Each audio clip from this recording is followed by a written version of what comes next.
মধুচক্রের পর্দাফাঁস, গ্রেপ্তার 13, উদ্ধার 6 যুবতী। সৈকত নগরীর পর্যটন এলাকায় মধুচক্র বন্ধ করতে তৎপর জেলা পুলিশ প্রশাসন। মন্দারমণির 2টি হোটেলে বড়সড় মধুচক্রের পর্দাফাঁস করল পুলিশ। সৈকত নগরী মন্দারমণিতে দীর্ঘদিন ধরে চলছিল রমরমিয়ে দেহ ব্যবসা।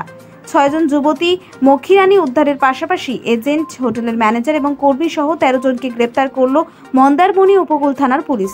অভিযুক্তদের কাঁথি মহকুমা আদালতে তোলা হয়।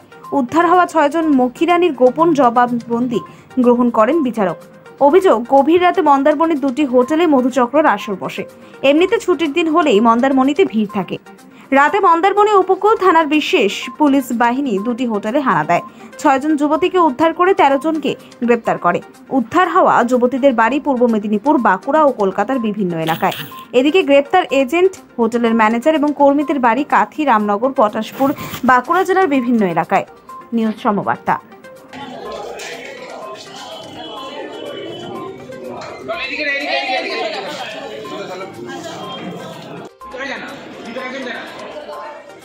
একদম ভিতরে যান না। 1 2 3 4 5 6 7 8 9 10 11 12 আরেকজন আছে। হ্যাঁ